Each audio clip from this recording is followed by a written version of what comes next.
लोग class 12 subject biology. आपका chapter क्या चल रहा है? चैप्टर 6 चल रहा है। क्या है? मॉलिक्यूलर बेसिस ऑफ इनहेरिटेंस के बारे में आप लोगों को बताया जा रहा है। वंशागत के आणविक जो सिद्धांत होते हैं उसी से रिलेटेड है ये। इसके पहले भी हेरिडिटी संबंधित आपको बताया गया था। ये आप पार्ट को जरूर देखिए, बहुत ही ये इम्पोर्टेंट पार्ट है। वंशागत का आणविक जो है आधार जो है बहुत ही वेरी इंपॉर्टेंट चैप्टर है। इसको ध्यान दीजिए। पार्ट 1 आपको पढ़ाया गया है, आज आपको पार्ट 2 पढ़ाने जा रहे हैं। पार्ट 2 में टॉपिक 1 है स्ट्रक्चर ऑफ पॉलीन्यूक्लियोटाइड चेन। हम आज चर्चा करेंगे एक पॉलीन्यूक्लियोटाइड चेन के रूप में बताएंगे आप लोगों को कि स्ट्रक्चर ऑफ पॉलीन्यूक्लियोटाइड चेन क्या है। पॉलीन्यूक्लियोटाइड चेन श्रृंखला डीएनए या आरएनए, ध्यान दीजिए, डीएनए या आरएनए की रासायनिक संरचना संक्षेप में किया है। डीएनए या आरएनए की रासायनिक संरचना क्या किया है? संक्षेप में किया है। क्या है? इसके बाद न्यूक्लियोटाइड के 3 घटक होते हैं। न्यूक्लियोटाइड के कितने घटक हैं? अब देखिए, न्यूक्लियोटाइड के 3 घटक होते हैं। नाइट्रोजनी क्षार, पेंटोज शर्करा और क्या होते हैं? डीएनए में डीऑक्सी राइबोज। तो इस प्रकार के इनके 3 घटक होते हैं और 2 इनके मेन होते हैं, डीएनए तथा आरएनए। आप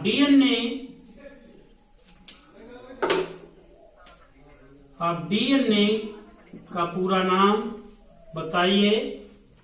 कोई भी स्टूडेंट ध्यान दे, डीएनए का पूरा नाम क्या होता है? D oxy ribose nucleic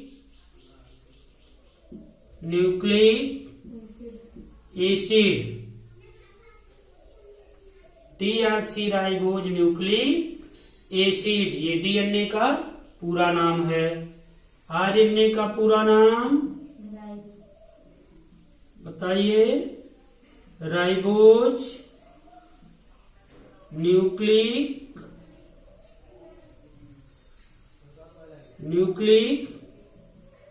acid. 2 पूरे नाम हो गए। अब देखिए डीएनए में क्या और पाए जाते हैं। डीएनए में आपके उपस्थित होते हैं, डीएनए में एडेनिन पाए जाते, गुआनिन पाए जाते हैं, साइटोसिन होते हैं तथा थाइमिन होते हैं। आरएनए में क्या पाए जाते हैं? आरएनए में adenine, guanine, cytosine, uracil. Thymine के जगह क्या पाया जाता है? आरएनए में यूरेसिल पाया जाता है। इस प्रकार से कितने समाचार बेस हुए? कितने समाचार बेस पाए जाते हैं? नाइट्रोजिनस समाचार बेस कितने पाए जाते हैं? 4 समाचार बेस होते हैं डीएनए में, एडेनिन, गुआनिन, साइटोसिन तथा थाइमिन। लेकिन टोटल कितने होते हैं डीएनए आरएनए में मिलाकर? 8 होते हैं, क्योंकि 4 डीएनए में पाए गए और 4 आरएनए में पाए गए। और वास्तविक रूप से adenine, guanine, cytosine, thymine, uracil 5 प्रकार के हो गए। Adenine, guanine, cytosine, thymine, uracil कितने हुए? 5 हुए। और 5 में से 4 डीएनए के हैं और 4 आरएनए के हैं। इस प्रकार से यहाँ आपको 8 दिखाया जा रहा है। आप कंफ्यूजन में मत होइए। नाइट्रोजिनस बेस को डिवाइड किया गया है कितने भागों में? 2 भागों में। 2 भागों में डिवाइड किया गया है। किस किस भाग में? आपके प्यूरिन और पिरामिडिन 2 भाग होते हैं। प्यूरिन के अंतर्गत आपका क्या रखा गया है? ए मीन्स एडेनिन, जी मीन्स गुआनिन और पायरिमिडीन में साइटोसिन, यूरेसिल तथा थाइमिन। सबका पूरा नाम आप लिख लीजिए, सभी का पूरा नाम लिखेंगे।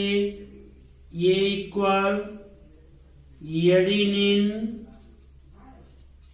जी इक्वल गुआनिन और सी इक्वल साइटोसिन और you equal adenine guanine cytosine, T equal thymine, thymine हो गया, और यू इक्वल यूरेसिल, सबका पूरा नाम हो गया। अब आपको समझ में आ गया होगा कि नाइट्रोजिनस बेस दो भाग में बांटा गया, प्यूरिन और पिरिमिडीन। प्यूरिन के अंतर्गत एडेनिन गुआनिन आता है और पायरिमिडीन के अंतर्गत साइटोसिन यूरेसिल थाइमिन आता है।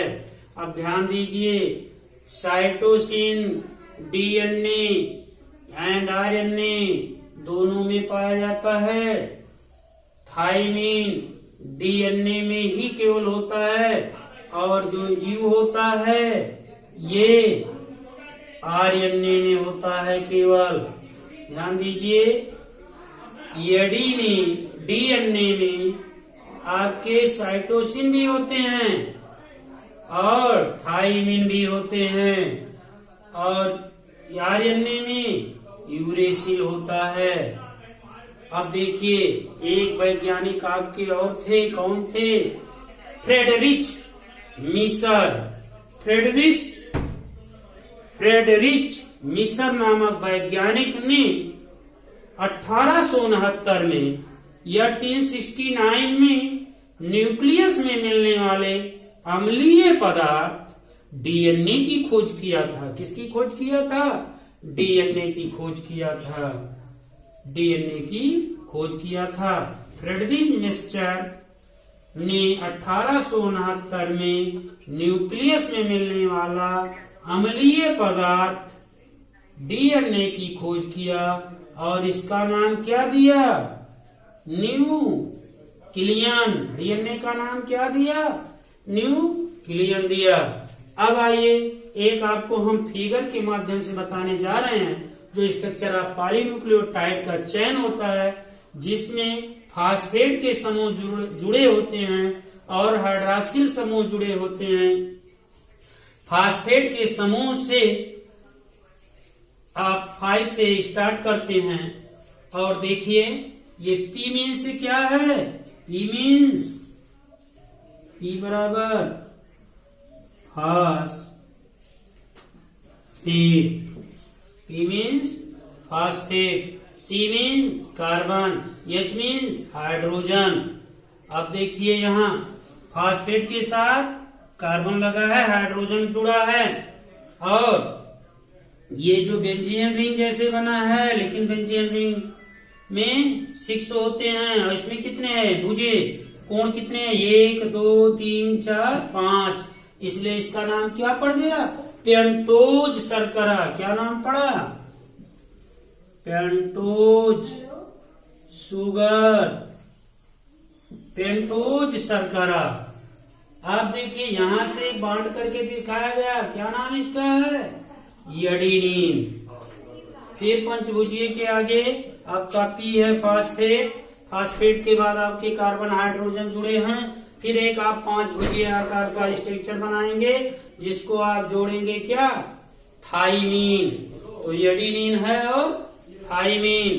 फिर आगे बढ़ेंगे, फिर आप एक पेंटोज बनाएंगे शर्करा फास्फेट का, और इससे क्या जोड़ेंगे?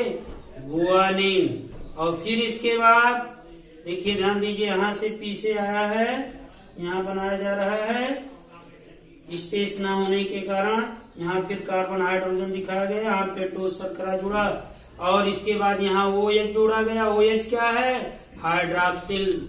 हाइड्रॉक्सिल ग्रुप होता है, समूह होता है, और इसके साथ क्या जुड़ा है? C जुड़ा है, साइटोसिन। इस प्रकार आप पढ़े हैं कि एडेनिन गुआनिन साइटोसिन थाइमिन पाए जाते हैं। तो ये एडेनिन गुआनिन साइटोसिन थाइमिन के एक पॉलीन्यूक्लियोटाइड का चयन है, और कई पॉलीन्यूक्लियोटाइड मिलकर के बहुलक बनाते हैं, जैसे कई पॉलीन्यूक्लियोटाइड कहते हैं। इस प्रकार के डीएनए के संरचना में पेंटोस शुगर जुड़े होते हैं। पेंटोस शुगर आपको समझ में आ गया होगा कि 5 भुजीय होता है, जिसके साथ एडेनिन, थाइमिन, गुआनिन तथा साइटोसिन जुड़े होते हैं। 5 से स्टार्ट हुआ, 5 फास्फेट से आपका क्या आया, 3 आया। इस तरीके से 2 बार चलते हैं ये, 5 से 3 और फिर 3 से 5। आगे तथा पीछे दोनों दिशाओं में क्रियाएं होती हैं। आगे आपको 2 पॉलीन्यूक्लियोटाइड के बारे में बताया जाएगा। यहाँ पर आपके केवल स्ट्रक्चर ऑफ पॉलीन्यूक्लियोटाइड